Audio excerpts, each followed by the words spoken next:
Hello everyone, Namaskaram. You are welcome to Profound Learning. I'm here with today's current affair. So let's get started. Question number 1. हाल ही में चर्चे में रहा अभियान राबता मुहिम किस राज्य में लागू किया जा रहा है? Then the answer is Punjab. This राबता मुहिम एक तरह से एक मुहिम है जो कि पंजाब में वो की गई है। तो इस मुहिम का मकसद क्या है? इस मुहिम में हो क्या रहा है? राबता मुहिम में हो रहा है कि जो शिक्षक हैं वो लोग क्या करेंगे, वहाँ वहाँ के मतलब जो स्कूल हैं बच्चे पढ़ते हैं उनके अभिभावकों से बात करेंगे और उनको उनके स्वास्थ्य शिक्षा और उनको कोविड से बचने के लिए उनके जो भी बचाव हैं उनके उपचार ये सब सारी चीज़ों के बारे में उनसे डिस्कस करेंगे। और आजकल थोड़ा डर का माहौल है तो उससे भी निजात पाने के रास्ते बताएंगे और उन्हें पॉजिटिव रखने की कोशिश किया जाएगा। सो this is all about the राबता मुहिम। तो अगर पंजाब की बात है तो थोड़ा पंजाब के बारे में जान लेते हैं कि मुख्यमंत्री हैं अमरिंदर सिंह, वीपी सिंह बदनौर हैं राज्यपाल। और अभी इसके बारे में मैंने कुछ स्टैटिक फैक्ट बताए थे जो हैं बंगाल।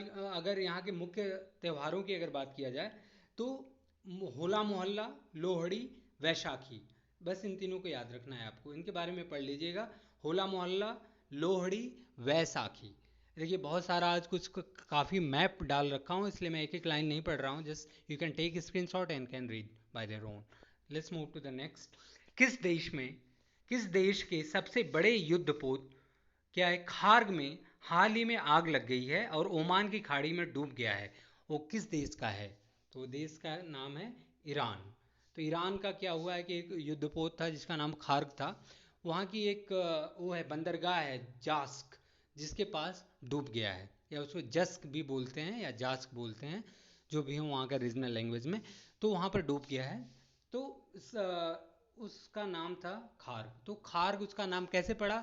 वहाँ के एक द्वीप का नाम है खार्ग, उसी के नाम पर उस युद्धपोत का नाम रखा गया खार्ग। अब उसे पहले तो यो युद्धपोत की तरह उसका मतलब प्रयोग किया जाता था, लड़ाइयों में उसका यूज किया जाता था। एक्सरसाइज जो कुछ भी होती है, नेवल एक्सरसाइज होती हैं, क्या बोलते हैं, युद्ध अभ्यास जो होते हैं, उसमें प्रयोग किया जाता था। ये एक चीज़ और, अगर ईरान का सबसे बड़ा युद्धपोत था, अगर उसके वजन के बारे में अगर बात किया जाए, क्योंकि बहुत पुराना था, 70s के टाइम का था, तो वजन बहुत ज़्यादा था। अगर आकार में तो और दूसरे भी बड़े हैं, लेकिन वजन में सबसे बड़ा युद्धपोत था वहाँ का। और उसको अब बाद में ओल्ड क्लास फ्लीट का पोत बना दिया गया, उसको मॉडिफाई कर दिया गया, उसे ओल्ड क्लास फ्लीट का पोत बना दिया गया। तो ओल्ड क्लास फ्लीट क्या होता है? एक जो युद्धपोत जो भी होते हैं, क्या अगर वो काफ़ी मतलब दिन के हो जाते हैं, थोड़े समझिए बूढ़े हो जाते हैं एक तरह से, जिनको युद्ध में अगर यूज़ नहीं किया जा सकता, तो उनको क्या किया जाता है कि जो नेवल जो समुद्र में बड़ी बड़ी जहाज़ें जो वहाँ पे रखी गई रहती हैं, मतलब एक तरह से सर्विस में रहती हैं, तो उनको खाना, उनके जो भी हैं चीज़ें पहुँचाने के लिए, तेल की अगर कमी पड़ गई, तेल, हथियार, इन सब को पहुँचाने में इनका प्रयोग किया जाता है। तो उसे बोला जाता है, पूरे वर्ल्ड में इनको बोला जाता है ओल्ड क्लास फ्लीट पोत। जिन पोतों का यूज किया जाता है किसमें, ये सब सामान जो भी लगेज है पहुंचाने में, उनको बोला जाता है old class fleet. So this is all about the this Kharg. And उसके बारे में हमने जान लिया। ये यहाँ पर दिया है, ईंधन, भोजन, ताज़ा पानी, अन्य आपूर्ति प्रदान करने के लिए जो प्रयोग किया जाता है उसे बोला जाता है क्या, old class tanker. Let's move to the next. Iran की लोकेशन देख लेते हैं। This is our India, you can see, इसके बगल में पाकिस्तान, फिर ऊपर अफगानिस्तान। अफगानिस्तान और पाकिस्तान से बाउंड्री बनाता हुआ ईरान है। यहाँ पर ओमान है या गल्फ ऑफ ओमान। फिर यहाँ पर है पर्सियन, क्या बोलते हैं, बे, बे ऑफ बंगाल, जैसे बे का मतलब खाड़ी, हाँ, फारस की खाड़ी हिंदी में उसे बोलेंगे। तो यहाँ पर है। तो ये सब थोड़ा लोकेशन आपको ध्यान रहेगी तो कहाँ पर है, इनको रिलेट करके एक समझिए कि ईरान की लोकेशन अगर देखा जाए तो एक गुजरात के ऊपर है इंडिया में, इससे अगर ये लाइन होकर के देखा जाए। और किसके साथ बाउंड्री इधर बना रहा है, पाकिस्तान के साथ थोड़ा सा बना रहा है, थोड़ा अफगानिस्तान के साथ बना रहा है।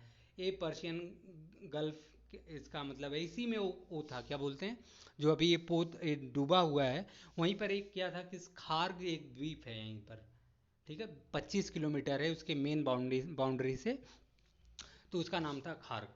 और यहाँ पर अभी रिसेंट में ईरान न्यूज़ में था कि वहाँ पर एक फरजाद बी गैस फील्ड थी, जो कि ओएनजीसी जो इंडिया की है उसने खोजी थी और उसके साथ काम करने वाली थी ईरान के साथ, लेकिन ईरान ने डंप कर दिया, इंडिया को बाहर कर दिया कि वो हमारे साथ उनका कोई शेयर नहीं रहेगा, जबकि इंडिया ने ही उस फील्ड को खोजने में बहुत समय और बहुत मेहनत पैसे लगाए थे।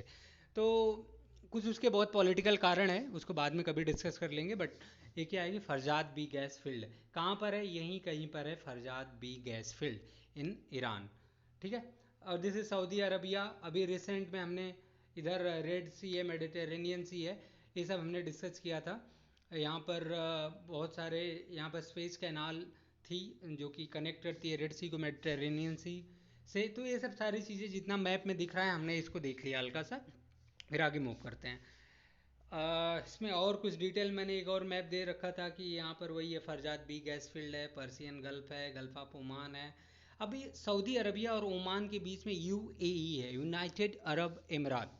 तो इसको वी लोकेशन एक तरह से अगर मैं ऐसे बताया रहूँगा तो आपको दिमाग में सेट होगा। अगर इसको वी बनाया जाए तो वी में एक इधर ओमान आएगा एक डंडे पर, एक पे सऊदी अरबिया, और इस पे यहाँ पर कहीं है इनके बीच में यूएई है। ठीक है। तो दिस इज़ ऑल। यहाँ पर इसराइल है, लेबनान है, सीरिया है। चलिए इसको ज़्यादा हो जाएगा, इसको मैं वो करता हूँ। अब आगे मूव करते हैं। हाल ही में खबरों में रहा रेड टूरिज्म किस देश से जुड़ा हुआ है? Then the answer is China. China से ये जुड़ा अभी रिसेंटली न्यूज में था। क्यों था कि वहाँ पर 100 साल पूरे हुए हैं, वहाँ पे जो कम्युनिस्ट पार्टी है चाइना की उसके बने हुए 100 साल हो गए।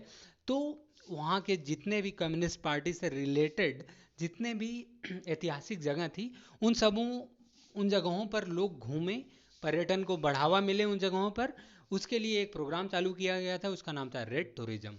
So this is all with this question. अगर चाइना की बात हुई है तो अभी कल ही मैंने चाइना के बारे में डिस्कस किया था कि चाइना, मैंने अभी लोकेशन ही बता रहा हूँ कि चाइना को अपना देख लीजिए कहाँ पर कैसे है। चाइना ये पूरा, यहाँ पर बीजिंग इसकी कैपिटल है, और यहाँ पर वुहान शहर था। यहाँ पर एक नदी फ्लो करती है, इसका नाम था आमुर, AMUR है, कभी कभी कहीं कहीं इसे आमर भी लिखा था। तो it's all about the name, कुछ भी हो सकता है ये, बस इसको जानते रहिए। यहाँ पर मंगोलिया है जिसकी कैपिटल अलन बतर, और यहाँ पे कजाकिस्तान जिसकी कैपिटल अस्थाना आप देख सकते हैं। यहाँ पर वर्मा है इसके नीचे, लाओस, थाईलैंड, कंबोडिया, वियतनाम। सो ये सब सारे जो भी हैं, फिलीपींस इधर है। फिलीपींस का एक मनीला बहुत फेमस जगह है, वहाँ पर एक तरह से बीच है, बहुत फेमस बीच है वहाँ पर, कभी भी आप जाइए देखिए, अगर ज़िंदगी में कभी मौका मिले तो it's a wonderful place, you can visit that. So this is related to China. अभी इसके बारे में कभी और इसके पॉलिटिकल वो बात करेंगे। अभी चाइना में एक दो मैंने कल ही बताए थे कि वहाँ पे जुरांग एक जो स्पेस वो किया गया है, मतलब लॉन्च किया गया है जो मून के लिए। तो this is all related to China. Will see and the next question. तो Oleg Novitsky and Pyotr Dubrov, जिन्होंने हाल ही में 7 घंटे का स्पेस वॉक किया है, किस देश के हैं? They are from the Russia. They are from Russia. Russia की बात हुई है तो then will see the map of Russia. एक चीज़ रसिया में जान लीजिए, रसिया में कुछ भाग क्या आता है, यूरोप में आता है, कुछ भाग आता है एशिया में। जो एशिया में भाग है रसिया का, उसे बोला जाता है साइबेरिया। व्हाट? साइबेरिया।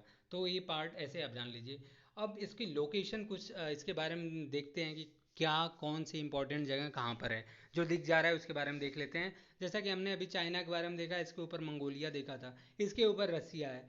रसिया में कल मैंने बताया था कि यहीं पर एक आपको लेक दिख रही है, इसका नाम है बैकाल लेक, जो दुनिया की सबसे गहरी लेक है। तो इसकी लोकेशन देख लीजिए, ये क्या है, मंगोलिया के ऊपर है। कभी कभी मैप में हम लोग आपस में दोस्तों में हम खेलते हैं कि ये वाली पोजीशन बताओ मैप में, तो थोड़ा खोजने में समय लगता है, अरे कहाँ पर है कहाँ पर है। देन वी कैन सी कि इससे रिलेट करके देखेंगे। इसके ऊपर मंगोलिया था, मंगोलिया के ऊपर क्या है, यहीं पर लेक है, क्या, उसका नाम है Baikal lake. It is the deepest lake in the world. और भी कुछ, कैस्पियन सी का नाम आपने सुना होगा, तो ये है यहाँ पर। आप अगर इधर आएँ तो इसको कैस्पियन सी यहाँ पर है, आप देख सकते हैं। तो कैस्पियन सी यहाँ पर है। अब इसको थोड़ा सा इंडिया की पोजीशन को देखते हुए देखें, यहाँ पर अपना देखिए छोटा सा दिख रहा है, इंडिया है।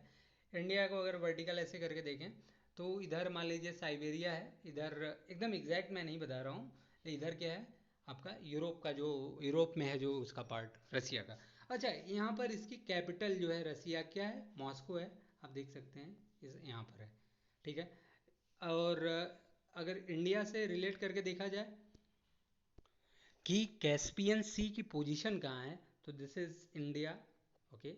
अगर यहाँ पर ऐसे जाएं तो इधर अफगानिस्तान आ जा रहा है, ईरान आ जा रहा है, ठीक है। ईरान का कुछ पाकिस्तान से बाउंड्री लग रही थी, अभी मैंने पिछले ही इमेज में मैंने देखा यहाँ पर पर्सियन सी था। तो इधर जम्मू कश्मीर के लगभग से अगर इधर मैंने एक लाइन खींची है तो इसके ऊपर ईरान है, ईरान के वर्टिकल अगर जाएंगे तो यहाँ पर आपको मिलेगा क्या, मिलेगा आपको कैस्पियन सी। सो इंडिया को अगर वर्टिकली डिवाइड करेंगे तो इसके इधर है किधर, अगर पूरब साइड में अगर देखा जाए तो आपको यहाँ मिल जाएगा बैकाल लेक और इधर मिल जाएगा कैस्पियन सी, ठीक है। सो वन मोर थिंग, और भी इसमें जो भी जगह दिख रही है, यहाँ पे अस्थाना है, देखिए, बताइए किसकी कैपिटल है।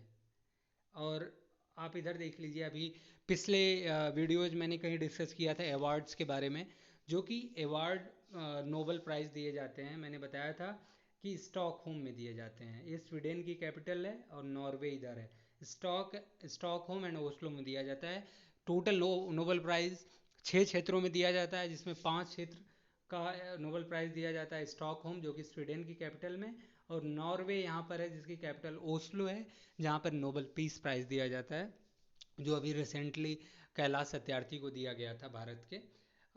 तो this is all what I can see in this map. तो हमने इसको डिस्कस कर लिया, और इधर आपका जापान है। फिर आगे भी अगर मैप में इसके बारे में कभी डिस्कशन होगा तो इससे आगे बताएंगे। अभी सेम चीज़ मैं बार बार रिवाइज कर रहा हूँ कि एटलीस्ट इतना तो कम से कम सेट हो जाए। तो this is all related to I think what I should tell related to the Russia. Let's move to the question number 5।